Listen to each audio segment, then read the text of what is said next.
actually picked a couple of concepts and just started running like simple AdWords tests. And this is the one that hit. And I think I sold like 50 or 60 grand worth of work before I had formed an LLC, before I had, figured out how I was going to deliver the work, before I was going to do anything. Our first project was a porch in La Jolla, and we sold that for 17,100. I think was the contract value, and now we would charge like 60 to 70 for that. Jameson, welcome to the show. It's great to have you here. Happy to be here. Okay, so you've had kind of a crazy personal journey, and when I say crazy, I mean you came out of like Ivy League central casting, basically. You went to Stanford. You worked in consulting at Bain. Private I equity, don't. Bain PE. So I did banking at Morgan Stanley, and then buyout investing at Bain Capital. Okay, so there it is, central casting, and today you're wearing a what looks like a worker jacket that I says wore West the Coast high Decks vis on it. too. Yep. What happened, man? How did you fall off the train tracks that I'm sure your parents were so proud of you for? Yeah, my mom asked me the same question. No, Yeah. yeah, I think life is a lot less linear than we think. There's some graphic I always see repeated on social media that's like, we think life is sort of this up and to the right channel, and in reality, it's like a squiggle that goes like this. I really love that. Uh, I don't have a great answer as to like how, what, or why, but I can tell kind of the story. And a lot of what I tell people is like, every business is the same in the sense of you have some product or service that you deliver. You need to, build distribution for that product and service. You need to deliver the product and service well, and you need to kind of, have the operational mechanics, whether it's like finance and all that good stuff to make the business roll forward. So whether you're, um, financing leveraged buyouts or installing hardwood decking for really wealthy clients in La Jolla, California, there are more similarities than not. So, yeah. Okay, so you were at a real estate, what looks like a real estate private equity firm. Then you started a short-term rental business right into COVID. And then somehow you got pulled into a home service business. And it looks like today you guys build outdoor decks. Talk to me about that squiggly line. How did that curve happen? Yeah. So, I had a lot of fun doing real estate development, worked for a shop out of Salt Lake City doing investing across the Western US, mostly select service hospitality, your like Marriott, Spring Hill Suites, those types of properties, and Class A multifamily. Was doing some, this was in the kind of like peak Airbnb arbitrage era. And so I was doing some of that on the side and just like pocketing a bunch of cash from either, essentially like partnering with like small multifamily owners and like listing their properties on Airbnb, just like, Sonder or one of these businesses. And, made the ill-fated decision to go jump in and do that full time. As history has revealed, all of those businesses are now essentially defunct. And we Why? just What got what rid of it. happened between kind of like 2021 and 2023 or where we are today? Yeah, I mean, it's a very simple story of, there was sort of this like arbitrage that got competed out of the market. The other element was none of us were intelligent enough to realize that a lot of that arbitrage existed because we were just ignoring the OpEx that exists in like a select service hospitality model. And as that became real, and as that sort of like micro industry became more mature, like that disappeared, and all of that blew up. Because when the industry started, it was all owner operators. So they were running their own business and there wasn't really a line item for themselves running their own business. Then eventually, as the industry grew, you still had to hire managers to run those different properties. Is that what you mean when you said like the OpEx line was not baked in until later? Yeah, I mean, essentially, it's like the owner was doing way more than they realized, and when they tried to kind of scale that, there was no margin there. it can still work really well on kind of like a niche or like a cottage basis, but there's a reason why like this and the select service hospitality model is a great business, but you know the kind of operating margins of those businesses are well known. So we'll see. I know Sonder still exists. They're trying to reinvent themselves. The Marriott partnership was announced a couple of months ago, and we'll see what that looks like in the long run. But my business blew up. We shut it down. Kind of. I actually moved completely. I was living in outside of Salt Lake at the time. Moved back home to San Diego, which is where I grew up. Kind of licked my wounds. Tried to figure out what's next, and landed on what eventually would become West Coast Deck. I actually picked a couple of concepts and just started running like simple AdWords tests, and this is the one that hit. And I think I sold like 50 or 60 grand worth of work before I had formed an LLC, before I had, figured out how I was going to deliver the work, before I was going to do anything. And so on some level, the market kind of made a decision for me. In retrospect, there was a ton of spend that shifted from like consumer discretionary spend on travel, on just broader consumption, that shifted to, hey, I'm stuck at home, working from home. My backyard doesn't look how I want it to look. Let's take this money that we would have spent on other stuff, plus the new, the stimulus that we're getting, and let's spend it on putting in a new pool, putting in a new deck, putting in turf, all that stuff. And that's the intelligent way of saying like, oh, there was this, consumer shift in behavior that I jumped on. In reality, it was I threw up a website, a couple of different brands, and people started giving me money to do this, and that's how we got started. What were the different brands you tried? I tried a fence company. I also looked at some of them weren't even home services. Some of them were just like services related to some of the other stuff that I've done professionally. But far and away, this is the one that like it hit. As soon as somebody gives you money to do something, then you're sort of like pot committed, and we hit the ground running. But yeah. Why did you pick home services as a couple of the categories? I imagine your classmates from Stanford back in the day are building tech companies and e-com companies. Why did you pick decks and fences? Yeah, I mean, an answer that would make me sound intelligent would be me saying like, oh, I knew that in 2024 the Wall Street Journal would be writing about how like the next millionaires are like plumbers and HVAC guys and home services.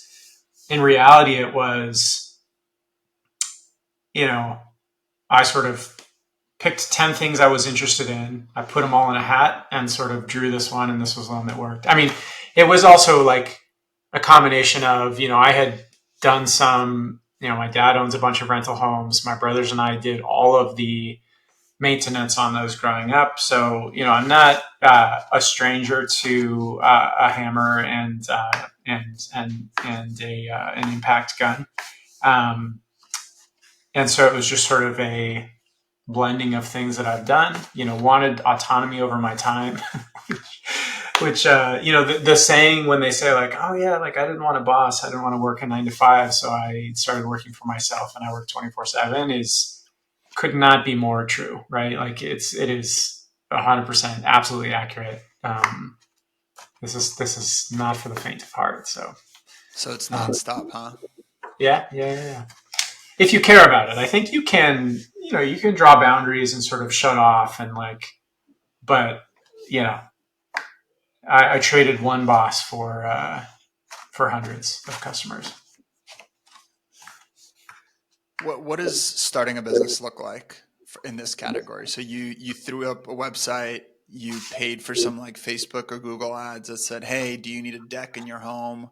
They called you and you went over there, drove over there, gave them an estimate on a deck. design something for them, maybe something that they could see in like a 3D program, and then you started building, hired some subs, and started building.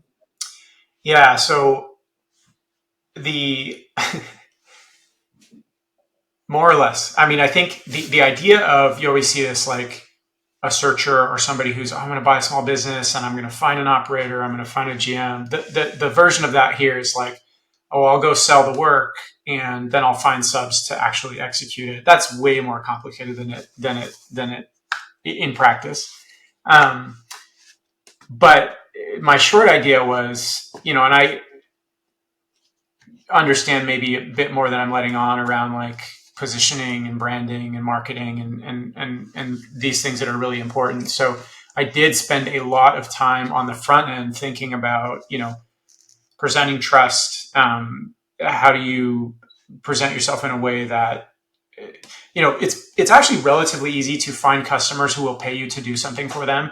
It is much more difficult to get customers to pay you a price that will allow you to build a sustainable business. So in home services in particular, you're always competing against service providers, truck in a truck, who will do projects essentially at cost of goods sold. So materials and then a base labor rate. And then often they grossly undercharge or bill themselves at. So, you'll see these guys that are, whereas market rate for a, skilled carpenter is, call it like 35 to 45 bucks an hour. They're self-performing, they're doing the work for like 10 bucks an hour because they have no idea what their cogs are. So anyways, the way that you get there is you have to have a lot of trust. You have to have a really good reputation. You have to communicate to clients that your value prop is in some way, shape, or form like better than what they're going to get from truck in a truck. And when you're starting from zero, it's really hard, right? So for me, it's, I spent a fair bit of time on branding in an inexpensive way, and I can talk about how to do that, right? Because you don't have the budget to go spend 50 grand on a high priced branding agency or design agency. But that stuff does really matter. And then, just you go to the clients and on some level you fake it till you make it, right? Because even though I could go to somebody and say, look, I have a great resume, I'm very trustworthy, I can give you references as to people that I've worked with and done work for in other industries, they're going to be like, well, do you know how to build a deck? And it's obviously it's not a compelling message to say, well, no, but I'm just going to like find some guys to do this, and like I'm going to help and make sure it gets done right. But I think at the end of the day, what people are really buying is, the brand promise that you make, that you're going to be able to deliver a good service to them. They're buying from you, so you need to be really good at establishing that link of trust, and then do whatever you need to do to deliver. I think that really, really matters in the beginning. Is like, you have to be willing to, get out there on your hands and knees and pick up trash and pick up extra screws and things like that. So, but very simply, you throw up a basic landing page. In home services, you can pay. So what was historically Home Advisor and Angie's List, which is now Angie, it's basically pay to play. So you can buy leads. It's very expensive. So you'll see people that mature, they essentially like mature out of that. So there's some selection problem in that you're competing against people that are inherently low priced. But yeah, I spent, I think, $1,500 over 6 weeks on Angie's leads, and then closed 4 or 5 of those leads. And those were our initial projects. Our first project was a porch in La Jolla, and we sold that for $17,100, I think was the contract value. And now we would charge like 60 to 70 for that. So wow. Definitely lost money. But that got the ball rolling, and those people got a nice huge discount on their deck for sure. And for being early. And they had no idea about what something like the reality is like most customers are pretty uneducated, and I don't mean that in a pejorative sense. It's just like there's a price Sure, discovery it's not their process. craft. Yeah, my Yeah, parents there's are a dentists. They have no idea what a porch should cost. What 100%. is your average contract value these days? Around 35K. Yeah. Okay. And then what is kind of the gross margin kind of for any particular job? Yeah, I mean, we'd love to exceed 50% gross margin, but we basically underwrite or we bid at 50% gross. That gets you to around 20% net. Um, you'll see a lot of people, they'll hear that and they'll say like, oh my gosh, like 50% gross margin, like that's obscene. Like you're ripping customers off. And I think um, the gross margin for S&P 500 companies over the last like 75 years or something like that is around 45%.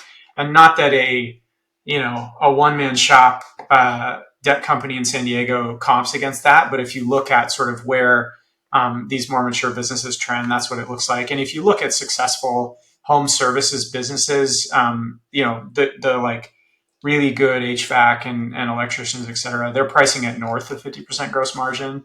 Um, we would we couldn't get there. We would just we're already twice as expensive as the chuck and the truck, so we just couldn't Yeah. bid north of that. But that gets you to about 20% net, which is a good living. Yeah, that's been our observation as well, is good home service businesses are at 55, 60% gross margin, definitely over 50%. Yeah, It's yeah, really what you need to build a good sustainable business, pay for like quality staff and have a profit to make it worth all your pain at the end of the day and all the effort. And I want to talk about some of that pain here shortly. yeah. Um, what what I was going to ask you is, how do you compete against those guys? So you come in with a bid that's like $40,000. Somebody's coming in with a bid that's like $30,000 or less. How do you win out a customer like that? Yeah.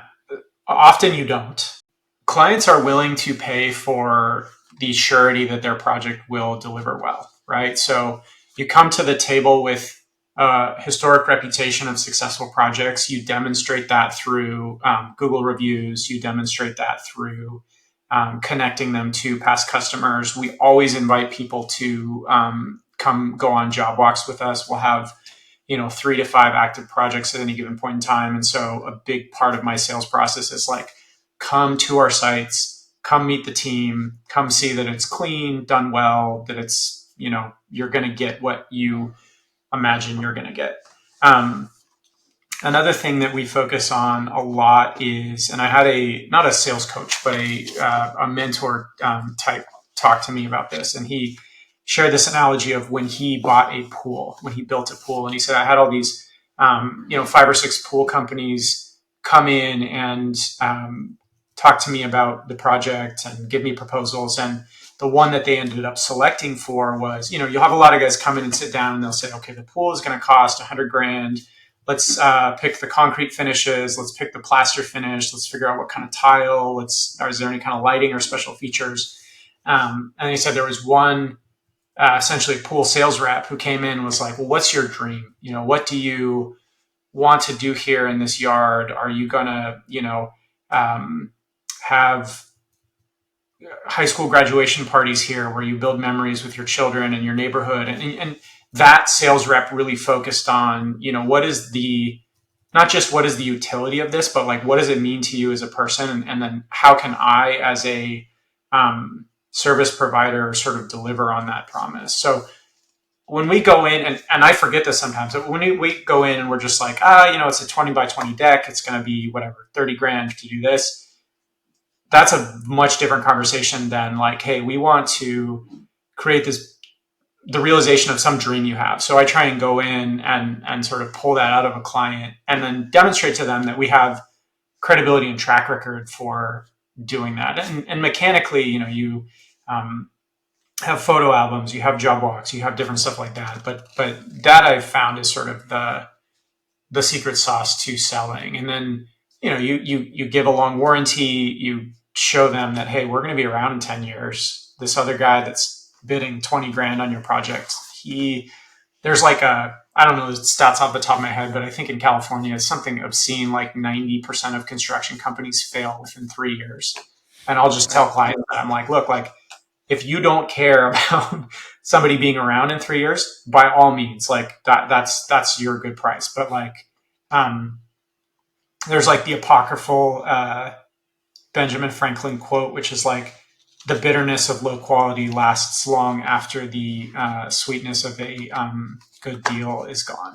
So Wow, it's a beautiful quote. yeah, something I like should that. bring that to my So, I should bring that to my different companies. I feel like they can use that in their sales process. totally, What it's a was great. your what was your revenue this year compared to last year, or what do you anticipate it to be? We'll end up around 1.5, and that's about like a 30.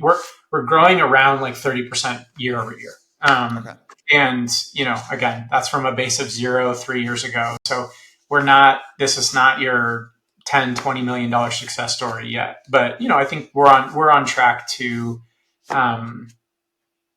I think within a 3 year period, we'll be north of 5 million. So. Are you capacity constrained or are you customer constrained? Like what keeps you growing at this pace versus much faster?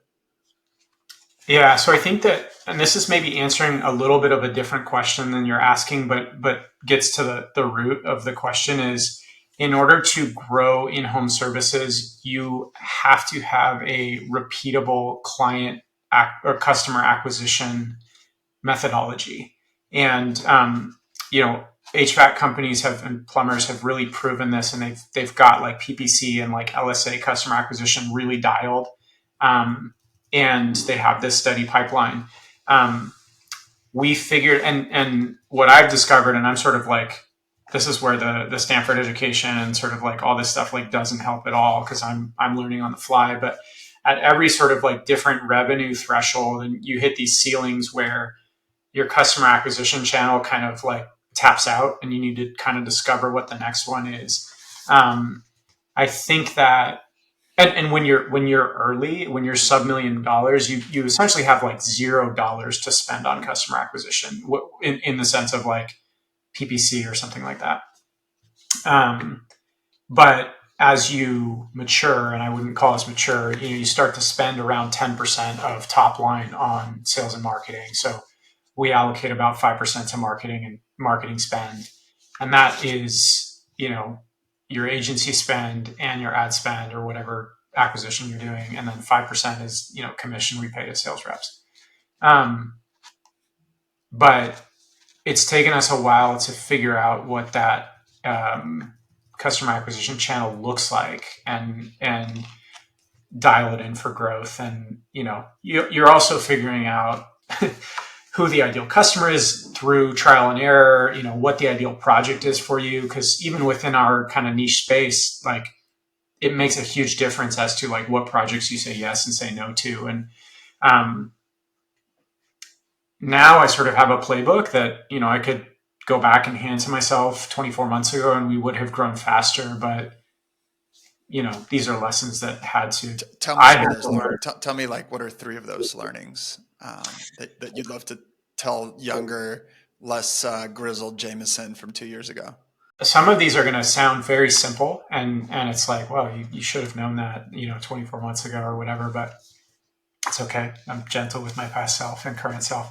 I think the first is project selection. So you learn that, every 200 square foot deck is not created equal. So if there are significant, for example, like if the foundation is really complicated, that type of a project could be literally 10 times as expensive.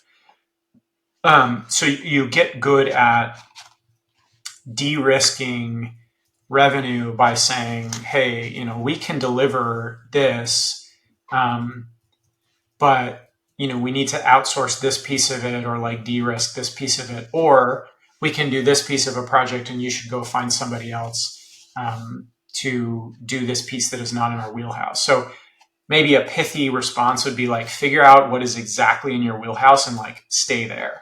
So it'd be very difficult to be a generalist, like general contractor that does everything. Gets a little bit easier when you narrow it down to we just do decks. Gets a little bit easier when you narrow it down to, 50% of our revenue is waterproof coating on coastal decks, and 40% of our revenue are, AZEC TimberTech composite decks on second story tract home balcony replacements. And we just, your numbers get dialed, exactly what production looks like. And uh, you can you can grow.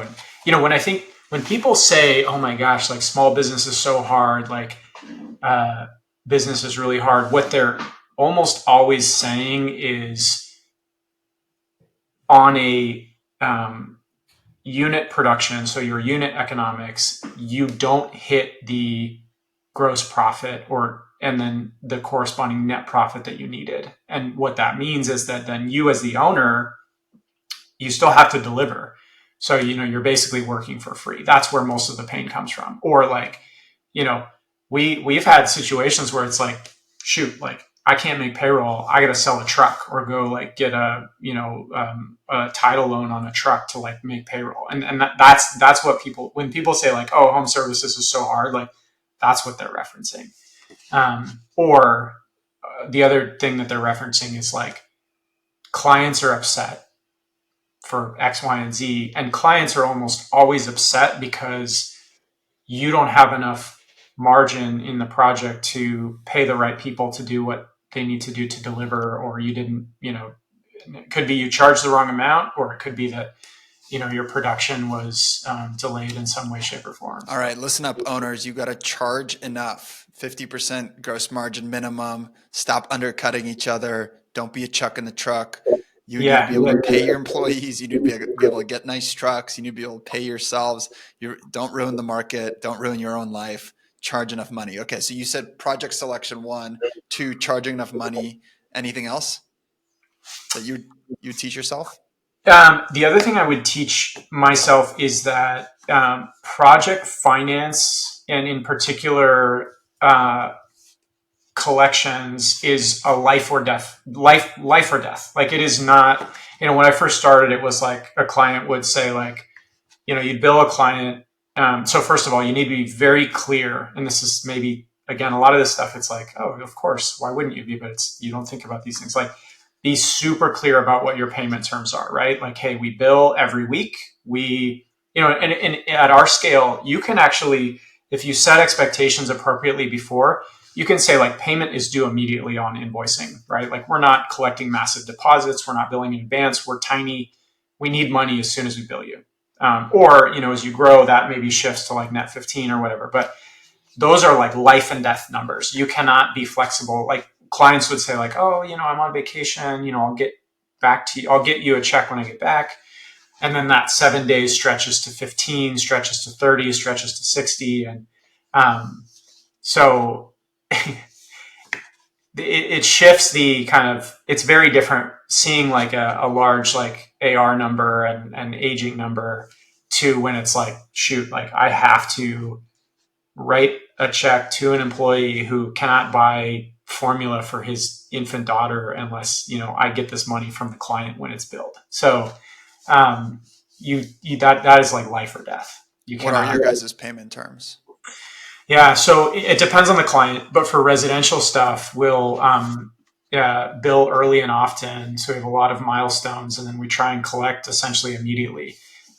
We've shifted to, and then the thing that's been a big difference for us is like, attaching like late payment and interest charges and things like that. And this is like Jameson as a small business owner to the other small business owners out there is like a lot of it is you just need to, this is maybe me talking to myself, it's like be very good at setting expectations with clients and say like, look, I know this is kind of a not fun conversation to have, but we are going to bust our ass to like do as like everything in our power to deliver a good project for you. Like we need you to pay us on time, and here's what that looks like. I'll try to give you guidance on when bills will come, and then just be really open and communicative. But if you give people leeway, they'll take it for sure. Totally. Yeah. For what it's worth, we have a pool construction business, and I think it's split into 4 or 5 stages. And we always pre-bill. So the first 15% before we start doing anything, then we'll pre-bill the next stage, and we'll pre-bill the next stage. And if we don't get paid, we're not doing that stage. And it really takes a lot of pressure off of the cash flow cycle in order to be able to run that business, especially in the early Yeah. startup stages. It's incredible. Unfortunately, unfortunately, that's like literally illegal in California. So you cannot. This just makes. I know that people complain a lot about the regulatory environment in California. Chief among the biggest whiners is like Elon, right? Moving a lot of his production out of California, but um, it's we complain for a reason. Like we are literally restricted by the California state licensing from billing for any work that is not completed. So it makes it even harder. That's scary as a business But owner. you essentially have to you develop the ability to like finance projects on your client's behalf, on the client's behalf in house. But That's so it backwards. is, That's like, if you bought some toothbrushes from Amazon, they have to arrive at your door and you have to receive them before you have to send Amazon any money. It just yeah, doesn't, it's painful. And I'm sorry for small business owners in yeah. I know. California I that mean, have look, to deal with it. I think that one of the truisms in business, whether it's small business or whatever, is the size and the direction of the wave you surf is a lot more important than your skill as a surfer. And if it were me, I wouldn't. All other things being equal, would not do this in California. I'm from here. My family's from here. There's a lot of other reasons for me to be here: the weather and the food, and it's amazing. But from those dynamics, it makes my life quite a bit more challenging. But it is what it is. We figure out how to win despite the Yeah. constraints. What's your team structure right now at 1.5 million of revenue? Yeah, so we have, and this is one of the cool things that we've done. And I know that this is sort of the SMB du jour, but like all of our staff that is not physically holding tools is in Latin America. So we run the entire company in Spanish. I'm fluent in Spanish. All of our, not all of, for the most part, all of our like W-2 staff in California and all of our subcontractors are Spanish speaking, primarily Spanish speaking. And then we have a um, project manager who sits in Ecuador. We have a head of finance who sits in Buenos Aires. And then we are in the process of, we've been using contract design services out of Venezuela. And we're going to bring on a full time staff member to do that. Um, and then I've got a brother here who also speaks Spanish, who does sort of door to door sales he sells solar, which is like a big thing in California and elsewhere. But he's starting to do sort of like 1099 sales for us. So that's what we look at. It's pretty lean. We've got some big contracts in the pipeline, so the team composition will be shifting a little bit. But you know, the only way that I've been able to survive and sort of deliver service at the level that we do is because my sort of staff overhead costs that are not site labor are all in Latin America. That's awesome. We're big believers in that too. I'm glad to hear you're doing it as you're starting up your company. Oftentimes we'll buy a company and end up hiring some folks abroad. We actually have an investment in a business called somewhere.com, and they find recruits for us all across the world, LATAM, Philippines, et cetera. And they basically have recruiters in all these different countries. And we can just say, hey, we need a controller. We prefer LATAM. Can you find us somebody with this level of experience? And they'll actually bring us some resumes. It's been really helpful for our business. I'm glad Yeah, that you're it's using it it's. too. I don't know how people. When I see guys without that, I'm like, I don't. How are you surviving? You must be much better at this than I am because I They're couldn't just do it. barely surviving. That's the answer. They're just Yeah, barely surviving. Jameson, I think I just maybe have one last question for you. sure. What's some advice that you have for folks that are considering this path? Somebody that's considering starting a home service business or buying a small home service business and growing it.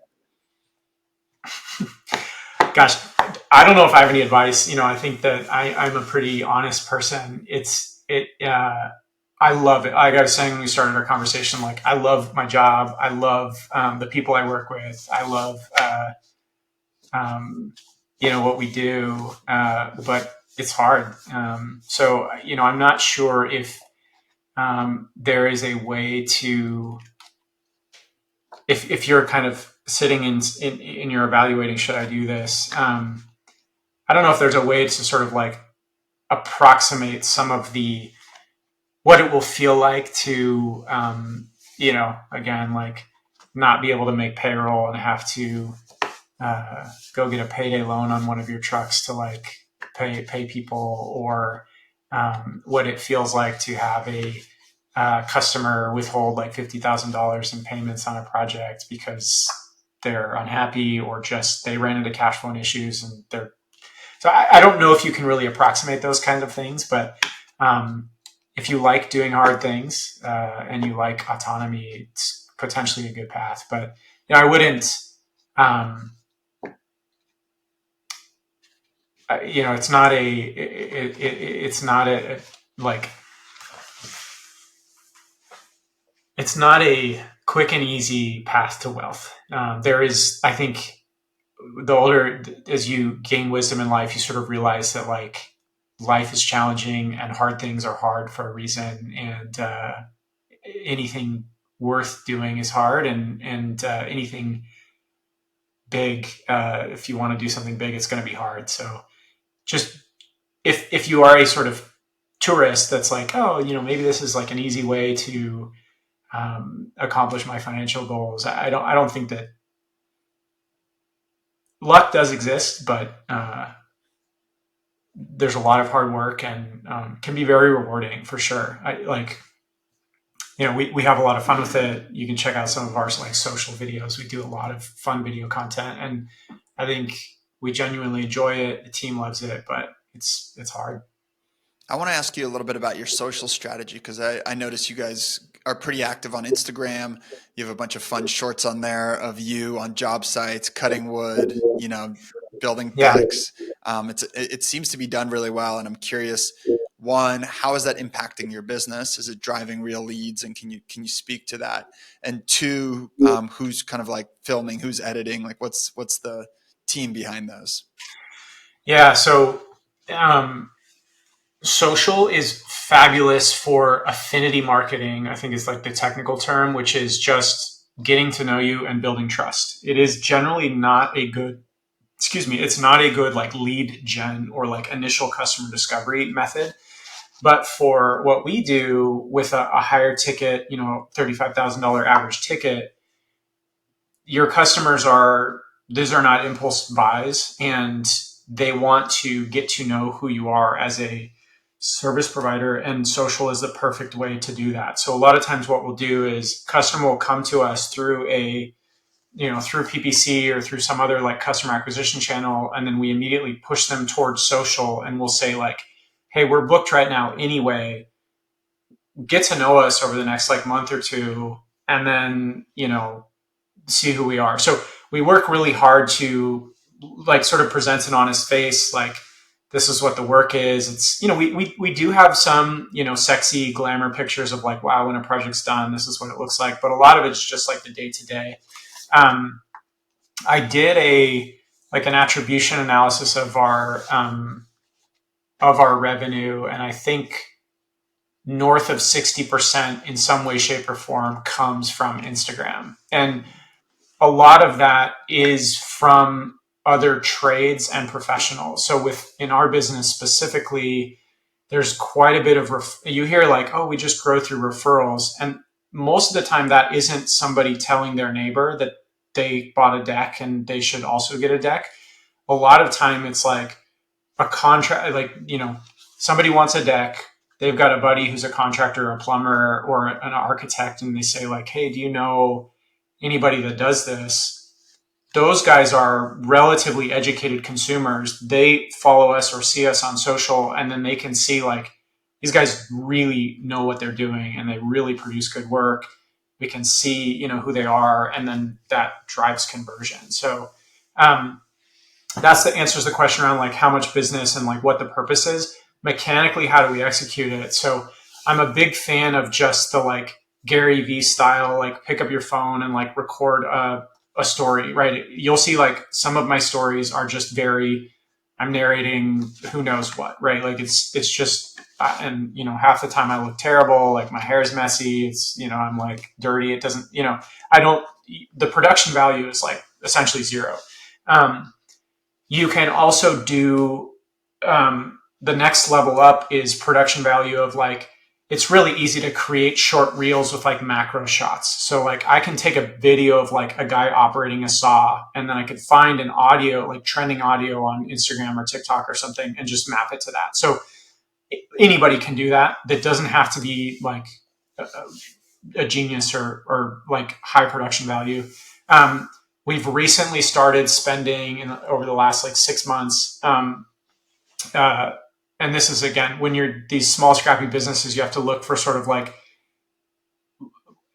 uh, ways of sort of like getting more out of your spend. And my one of my brothers actually like is a short form video like editor, and he like makes videos for real estate agents and restaurants and things like that. And so I pay him significantly below market rate to for our videos that are like really cool, that are like edited well, and it's clearly like, oh, these guys know what they're doing, like he's doing it. And you know, I pay him way below Family market rate business. for That's how that. you got to So do it for the small businesses. you have to, I mean, You we got to get could not everyone involved. Everyone's got uh, to do their part.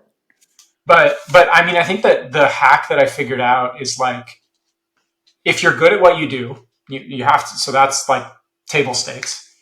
You need to like show that off, right? And showing it off to other professionals that can be referral sources is huge. So for us, it's, you know, landscape contractors, landscape designers, landscape architects, general contractors, vendors, material providers, things like that. Those are the like 90% of my audience on social are those guys. But then they end up, you know, funneling us quite a bit of business. Yeah, that's great. That's great insight. Well, keep doing what you're doing. I mean, it's fun to watch you grow on Instagram, and it's been cool to hear how you've been building your business, man. Thanks, man. Where should people reach out to you or get in touch? Yeah, I'm on Twitter. I'm pretty active. Follow us on Instagram. Shoot me a note. You know, I'm easy to find, easy to, and I'm, you know, love meeting people. So feel free to reach out. Awesome. Well, thanks for your time today, Jameson. This was fun.